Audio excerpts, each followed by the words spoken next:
बिस्मिल्लाहिर्रहमानिर्रहीम। अस्सलाम वालेकुम। उम्मीद करता हूँ आप सब खैरियत से होंगे।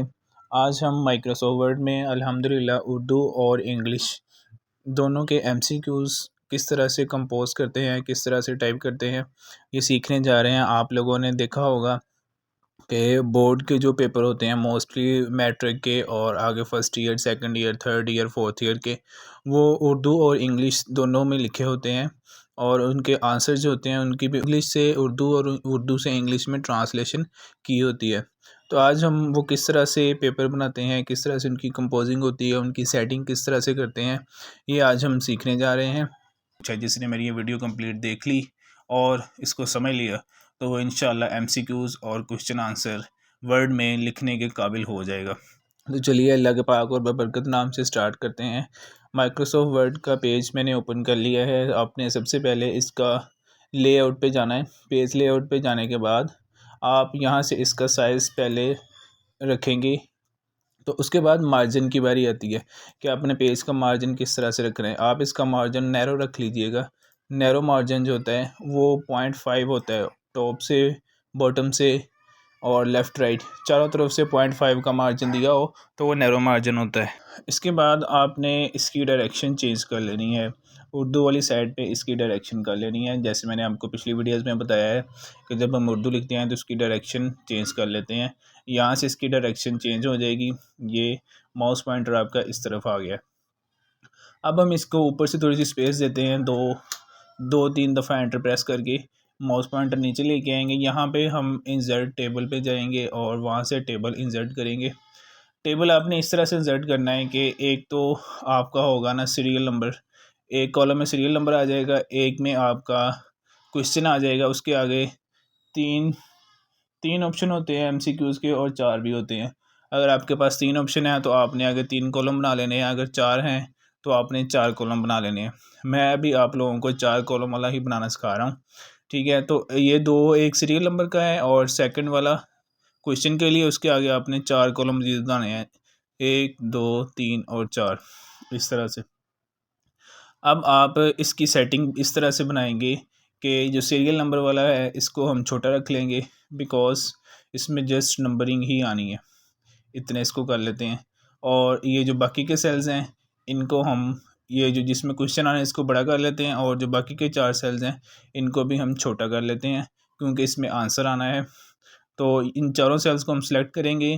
टेबल लेआउट में जाने के बाद यहाँ से इनका साइज़ छोटा कर लेंगे। 1.21 है तो इसको हम सिर्फ 1 पे करके यहाँ पे एंटर प्रेस कर लेंगे तो इसका साइज़ छोटा हो जाएगा। इसका साइज़ हमने बड़ा करना है, 1.9 है, इसको 2.5 करके एंटर करेंगे, इसका साइज़ बड़ा हो जाएगा। अब मज़ीद बड़ा करना चाहते हैं तो यहाँ से हम छोटा और बड़ा कर सकते हैं। ये मैंने इसका साइज़ 3 पे कर दिया, ठीक है। अब यहाँ पे हम लिखेंगे सीरियल नंबर, ठीक है। ये आपका सीरियल नंबर हो गया। अब नेक्स्ट कॉलम में जाएंगे, यहाँ पे हमने लिखना है क्वेश्चन, ठीक है जी।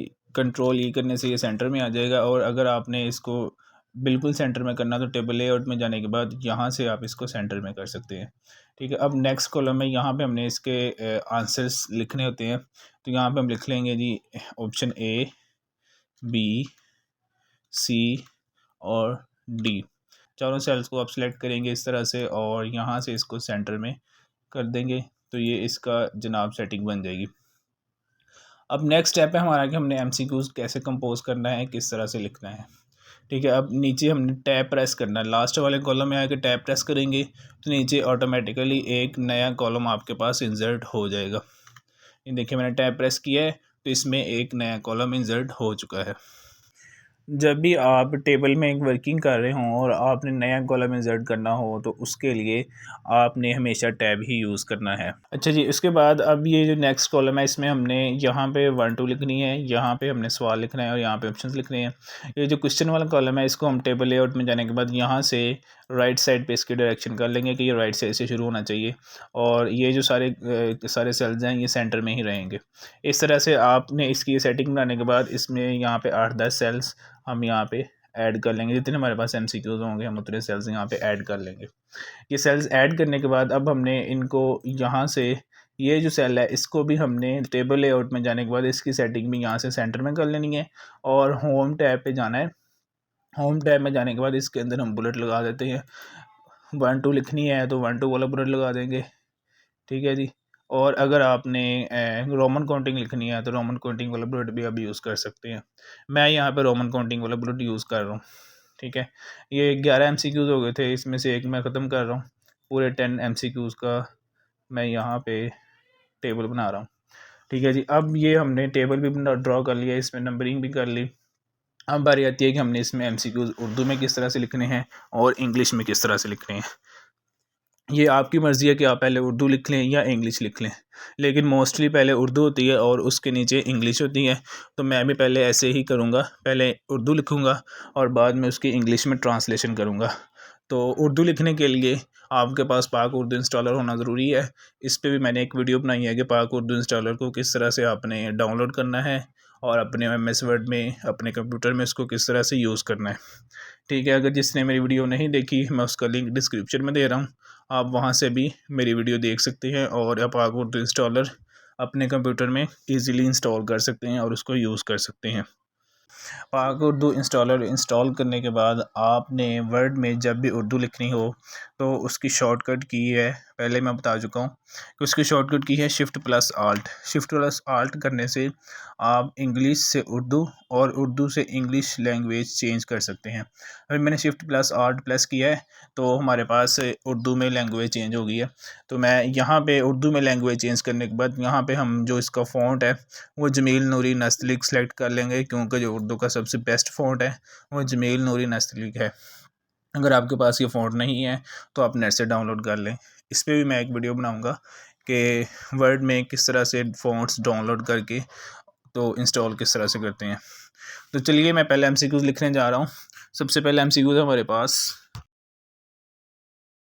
मैंने इसमें उर्दू की एक लाइन लिख ली। अब इसकी इंग्लिश ट्रांसलेशन करने के लिए मैं यहाँ पे एंटर प्रेस कर रहा हूँ। एंटर प्रेस करने से हमारा जो नेक्स्ट लाइन है वो शुरू हो जाएगी। यहाँ पे आप Ctrl+L करेंगे तो भी आप इंग्लिश वाली साइड पे आ जाएंगे। और अगर आपने यहाँ से इसकी डायरेक्शन चेंज करनी है, यहाँ से इसकी डायरेक्शन भी चेंज कर लेंगे, लेकिन डायरेक्शन चेंज करें तो वो ज़्यादा बेस्ट है, ठीक है। मैं तो यही कहूँगा कि आप डायरेक्शन चेंज कर लें। मैं खुद भी इसकी डायरेक्शन इंग्लिश वाली करता हूँ। यहाँ पे आपने एक दफ़ा फिर Shift+Alt प्रेस करना है। अब ये इंग्लिश में कन्वर्ट होगी इसकी इंग्लिश। तो अब हम इसकी इंग्लिश लिखेंगे। अब नेक्स्ट हमने इसके आंसर लिखने हैं, जो ऑप्शंस हैं इसकी। सबसे पहले मैं नेक्स्ट कॉलम में जाऊंगा, उसके लिए टैब की आपने यूज़ करनी है। टैब प्रेस करेंगे, नेक्स्ट कॉलम में चला जाएगा। यहाँ पे आपने Shift+Alt प्रेस करना है, फिर से उर्दू में जाना है और यहाँ पे आप लिख देंगे सबसे पहले लिखा हुआ जी करनिया,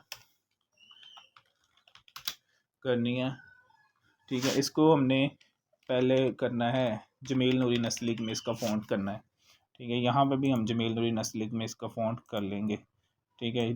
चारों का फ़ॉन्ट ही जमील नूरी नस्लिक में कर लेते हैं, ठीक है। सेकंड पे करनिया आपने लिखने के बाद यहाँ पे भी आपने एंटर प्रेस करना है। एंटर प्रेस करने के बाद Shift+Alt प्रेस करेंगे और यहाँ पे अब इंग्लिश में चेंज हो गई है इसकी लैंग्वेज, तो हम यहाँ पे इसकी इंग्लिश भी लिख लेंगे, ठीक है। इसी तरह टैब प्रेस करके नेक्स्ट कॉलम में जाएंगे, यहाँ पे फिर Shift+Alt प्रेस करेंगे और उसकी सेकंड ऑप्शन लिखेंगे। एंटर प्रेस करेंगे, Shift+Alt प्रेस करेंगे और यहाँ पे इसकी इंग्लिश लिख देंगे CHOID। नेक्स्ट कॉलम में जाएंगे, टैब प्रेस करेंगे, यहाँ पे फिर Shift+Alt प्रेस करना है आपने और इसकी इंग्लिश लिखनी है। एंटर प्रेस करेंगे, Shift+Alt प्रेस करेंगे और लिखेंगे फोर्थ ऑप्शन में लिख देते हैं इन। एंटर प्रेस करेंगे, यहाँ पे Shift+Alt प्रेस करके इसकी इंग्लिश लिखेंगे, ठीक है जी। ये आपके पास एक MCQs बन गया है। अब आप देख रहे हैं कि इसकी सेटिंग यहाँ से ख़राब हो गई है, तो आप इसको थोड़ा सा बड़ा कर लें, इसका साइज़, ठीक है। इस वाले कॉलम का ऐसे बड़ा कर लें, ये इसकी एक लाइन बन जाएगी। अगर आप इसका साइज़ यहाँ से छोटा करना चाहते हैं तो साइज़ भी 1-2 पॉइंट आप कम या ज़्यादा कर सकते हैं। इसकी सेटिंग को एक जैसा रखने के लिए आप इसका साइज़ भी छोटा बड़ा कर सकते हैं, कॉलम का साइज़ भी छोटा बड़ा कर सकते हैं, फ़ॉन्ट का साइज़ भी छोटा बड़ा कर सकते हैं। तो ये हमने एक MCQs कंपोज कर लिया है। इसी तरह से आप बाकी के MCQs भी कंपोज कर सकते हैं। तो मेरा मेन मकसद यही था कि आप लोगों को MCQs कंपोज करने आ जाएं इंग्लिश से उर्दू और उर्दू से इंग्लिश में, ठीक है। अब नेक्स्ट मैं आपको एक और चीज़ भी बताता हूँ कि MCQs के अलावा क्वेश्चन आंसर भी होते हैं। तो आप सोच रहे होंगे क्वेश्चन आंसर किस तरह लिखने हैं। क्वेश्चन आंसर लिखने के लिए भी आपने एक टेबल इंसर्ट करना है। यहाँ पे आपने 2 टेबल कॉलम वाला टेबल इंसर्ट करना है। एक में आप उर्दू लिखेंगे और एक में आप इंग्लिश लिखेंगे, ठीक है जी। 2 कॉलम इंसर्ट करने के बाद यहाँ पे आप इनको भी वही वाला बुलेट लगाएंगे, ठीक है। ये आपने बुलेट लगा लिया। आप देख रहे हैं कि यहाँ पे 10 और उसके बाद 11 आ रहा है, तो इसको राइट क्लिक करके रीस्टार्ट फ्रॉम 1 पे कर लेंगे तो ये 1 से शुरू हो जाएगा। इसी तरह आपने इस तरफ भी एक बुलेट यूज़ करना है। इस तरफ आप आएंगे, इस तरफ आपने इंग्लिश लिखनी है। यहाँ से इंग्लिश की साइड सेलेक्ट करेंगे और यहाँ पे आप बुलेट यूज़ करेंगे रोमन काउंटिंग वाला, ठीक है। यहाँ पे भी आप राइट क्लिक करेंगे और रिस्टार्ट फ्रॉम 1 से करेंगे तो ये भी 1 से रिस्टार्ट हो जाएगा। अब हमने यहाँ पे लिखनी है पहले उर्दू लिखेंगे और आगे इंग्लिश लिखेंगे। शिफ्ट आल्ट प्रेस कर रहा हूँ, उर्दू में चेंज हो गया है।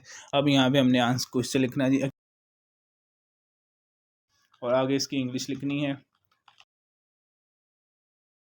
इस तरह से आप उर्दू और इंग्लिश वाले क्वेश्चन आंसर भी लिख सकते हैं। और इसको हम दोबारा से जमील नूरी में चेंज करते हैं क्योंकि यहाँ पे इसका फ़ॉन्ट जो है वो कोई और हुआ। ये जमील नूरी में चेंज कर लिया। इसकी सेटिंग यहाँ टेबल लेआउट में जाएंगे, यहाँ से इसको सिलेक्ट करेंगे, ये उर्दू वाली साइड को ऐसे सिलेक्ट करेंगे। टेबल लेआउट में जाने के बाद यहाँ से इसको सेट कर लेंगे इंग्लिश वाला, फिर आपने इस पर करना है, इसको भी यहाँ से आपने सेट कर लेना है। यहाँ से इसकी डायरेक्शन भी यहाँ इंग्लिश वाली कर लेनी है। अगर फिर भी ऐसे तंग कर रहा है आपने कंट्रोल J कर देना है तो ये ऑटोमेटिकली जस्टिफाई हो जाएगा और सेट हो जाएगा। तो स्टूडेंट्स ये था हमारा आज का लेक्चर। उम्मीद है आप लोगों ने इसमें से काफ़ी नई चीज़ें सीखी होंगी। और अब मैं इजाज़त चाहता हूँ, दुआओं में याद रखिएगा, अपना बहुत ज़्यादा ख्याल रखिएगा। जहाँ पे दुनिया के लिए इतनी मेहनत और कोशिश कर रहे हैं वहाँ पे अपनी आखिरत की तैयारी भी करें। नमाज को वक्त पर अदा करें और कुरान पाक की तिलावत को अपना मामूल बना लें। खुदा हाफिज़।